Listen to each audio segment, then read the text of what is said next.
Daryl, go ahead again. Sorry about that. All right, that's no problem.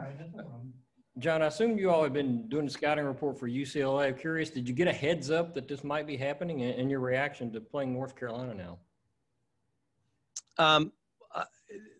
They had talked about it that morning, yesterday morning. I think it may have hit something yesterday night or the night before, but it was late. So all I said was we need to have it by noon because we're doing all this stuff and now we got to totally change. And that means we got to watch tape. And I don't want to start watching tape until you tell me it's done and every coach has agreed to do it. I said we would. It doesn't bother me.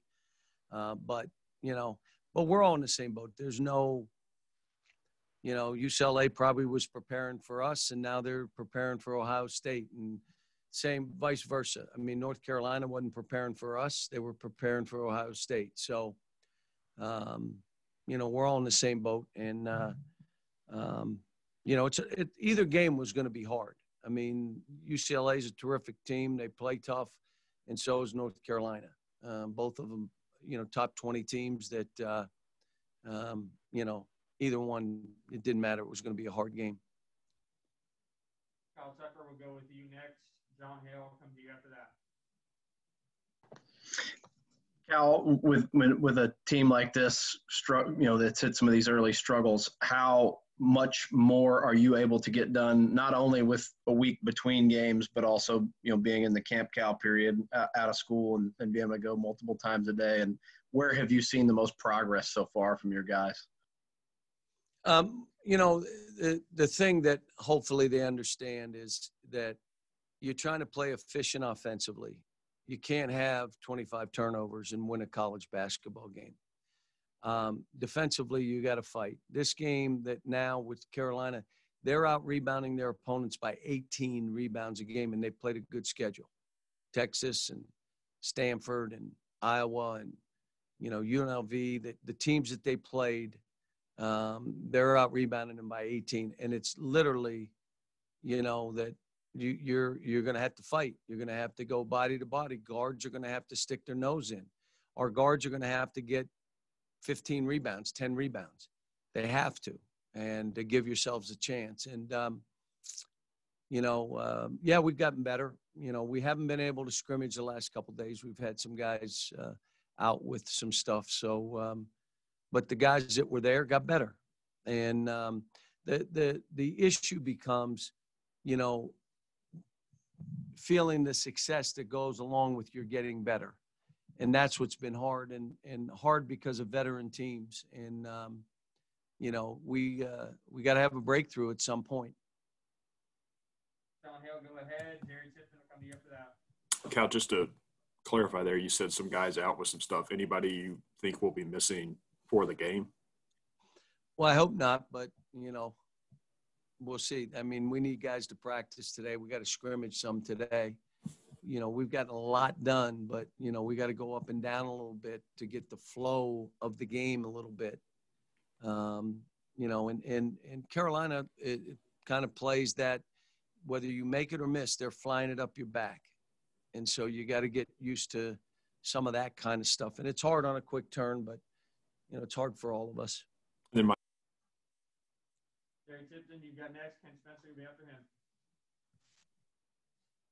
Yeah, John, I was hoping you could hash out the point guard situation right now with Devin, Davion, and Terrence. How do you see that playing out immediately? How should we tell readers what to look for at the point guard spot?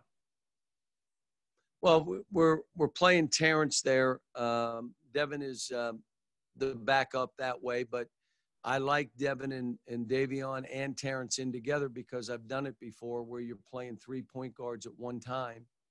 And I like having the ball in Terrence's hands. And like I said, we're going to see. This is one of those games where, they're hard showing on pick and rolls. They'll trap you some. They'll, deny. They'll make it hard to catch. Are you fighting to get open as hard as they're fighting to get you from catching it? But that's where this thing is kind of flowing. Biggest thing is what unit did we put on there and how did that unit play together? And were we efficient offensively? And did we fight on defense? This game's going to have the added, okay, you can fight the whole possession, but you better rebound. And that means 5 guys, you better gang rebound because they do. Ken Spencer coming to you. Daryl Boyer will be after him. John, each year it seems like there's always a process of determining who are play starters and who are play finishers on your team. How has that process gone with so many new pieces, and is that still very much a work in progress? It's a work in progress, but we're narrowing in a little bit. And what I don't want it to do is change game to game. I want to go with it, and we played enough games to give us an idea. And the second piece of it is we had to tell some guys, you're not going to shoot threes. None. And I said, most college teams, they have 2, maybe 3. There are a couple that have 4 or 5 that are, but they're giving up something, either athleticism, they're giving up something, toughness, defensively, something's given up if you have 4 or 5 3-point shooters. Normal, a team will have 2, maybe a third that can shoot some, but those 2 shoot the most. We had like 8 guys that thought it was okay to shoot threes, and no, it isn't okay. And the other thing is we got to look for baskets, not just threes. If that ball goes into the paint or a drive into the paint and it's kicked out, let it go. But as the ball's swinging, as we're running offense, a 2's as good as a 3. You make a couple 2's, that's okay too now. So we just got to get them accepting the roles they have, getting them to focus on game planning. I mean, we're just sloppy, execution sloppy, game plan. I told him today, my thing that I said to him, you don't think any less of yourself. You just think of yourself less. You still have confidence in how hard you've worked and all those things. You're just not in the game just thinking of yourself. You should be thinking of the team and your teammates. Don't think any less of yourself. Just think less of yourself. And I try to get them to, we got to think in a unison right now. And how do we get it? And again, let me go back. And we're all in the same boat here. But they would have been at my house 20 times already. In between practices, for dinners, some film. We're together. We've been there twice. We will have dinners together. We will have had functions on. They would be in each other's rooms. They would be playing videos. They would be in the locker room. None of that's happening. We have 10 new players that don't know each other. And it's hard when they're only together for 2.5 hours on the court. And so we're doing some things that, hopefully we stay safe. But I'm trying to say we've got to get to know one another, trust one another as much off the court as on. And so, but it's, like I said, you want to see where we are. You want to see that, did you learn from the Notre Dame second half of what you're capable of doing? And then don't think any less of yourself. Just think of yourself less. Think of the team more. Daryl Boyer, go to you. John Long after him. Hey, Cal, you talk a lot about playing with a sense of urgency. Where is the fine line between playing that way and not playing too fast, not trying to do too much when you're out there on the court? Well, again, efficiency, execution, having a flow to the game. We try to get it right away. We try to post it right away. We try to shoot it right away. It's not there. It goes to the other side. There's 20 seconds left on the clock. What's the flow of the game now? What are we doing? There's 7-8 seconds left and you got the ball. What's the flow of the game say we do now? I mean, we're trying to teach all that and trust each other. Execution still not there. Not great screening, not great spacing. Opportunities to drive, all those things we've been working on. But I will say, and I say this to you, the 18 or 20 things we need to improve on, we can't try to work on 18, 20 things. Let's do these 4 or 5 things, and let's get better at these 4 or 5. John Long, go to you, then Adam Zagori after that. Hey, John, I, for one, was looking forward to seeing you guys play UCLA. I wanted to see how Johnny would respond. And, you know, you talk about guys like Johnny Juzang and Jamal Baker and Michael Mulder. I know you want to see those guys do real well afterwards, but in hindsight, looking back, is there anything that you think you could have done with them that would have made them a little bit more productive during the time they were here at Kentucky? Well, the guys they were playing behind, you know, it's like I could have said they're going to take 20 of your minutes. How would you feel about that? That's the hard thing about this. Emmanuel quickly said it last night the best.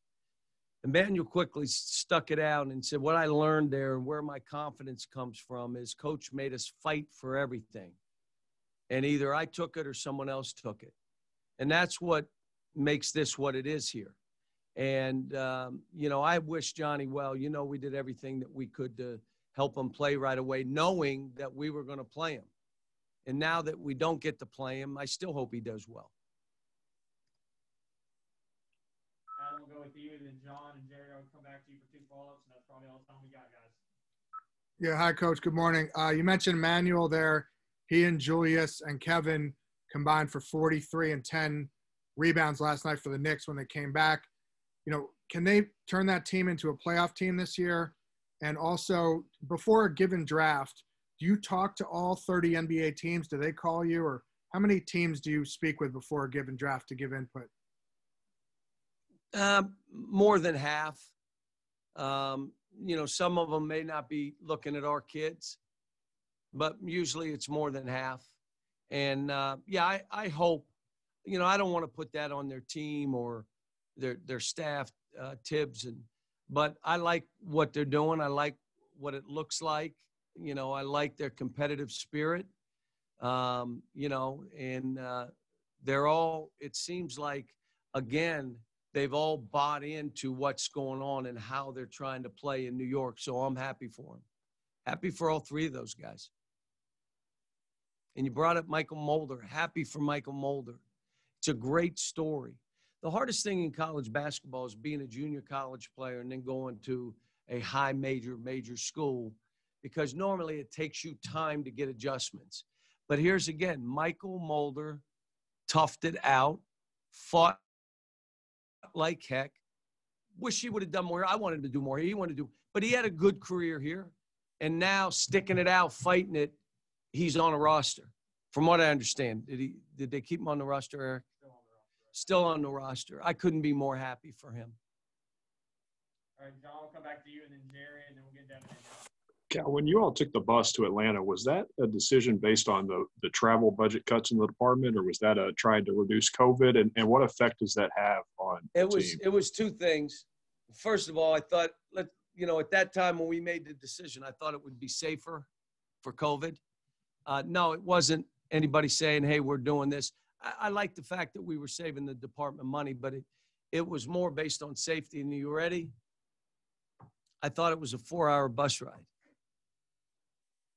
I did. And when they told me it was 6 hours, I go, what are you talking about? We're going to Atlanta.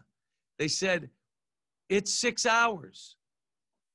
It's 6. And I only learned that about 4 or 5 days before the bus ride. And you know what? I'm not putting it on. It was 12 hours in a short period of time we were on a bus. I'm telling you, I was on a bus that long one time in my life. And that was when I was in college, took a bus to the Poconos to work the 5-star basketball camp. And maybe at Wilmington, we went to Asheville one time. And we drove a bus. And it was it's a bad bus too. But, you know, so that's on me. It was my mistake. But I thought it was 4 hours away. Then that's how much I'm driving around. I'm kind of like the guy that doesn't know how much milk costs, or, you know, even though I do, I'm at Kroger more than you can believe. So no bus to Cleveland? No, we're flying to Cleveland. All right, Jerry, go ahead. Last one. Yeah, John, I wanted to ask you about Keontae Johnson at Florida collapsing. He had COVID. And I'm wondering how that plays on your mind. Is it a sobering thing? Does it put basketball in a different perspective? Well, no one's telling us. We know he had COVID, but you know, I would hope if there was something related to COVID, they let us all know, because I have a couple kids that had it earlier. But the second thing is, I lived it. I lived it with Marcus Camby. In 1995, we were at St. Bonaventure, and Dante Bright came running in the locker room prior to the game and said, "Coach, Marcus fell out. Marcus fell out." And I went out, and he was unconscious in the hallway, breathing, but totally knocked out, unconscious. I took him to the hospital. I didn't coach the game. I went to the hospital with him and stayed overnight. Bruiser stayed with me. When we got back, he went to another hospital, and they never found out what it was. They never had an idea what it was. They say 70% of those kind of things, you never know why it happened. The rest of the season, I was really conscious of him, especially when he first came back. If he went down and grabbed his knees, my stomach was in my throat. But he ended up being, it was not, you know, it was something obviously, but it was, and he played the rest of the year, and he had a terrific 17 years in the NBA. And so let's hope that it's the same. But if it has something to do with COVID, I would say every coach in the country would like to know if it did.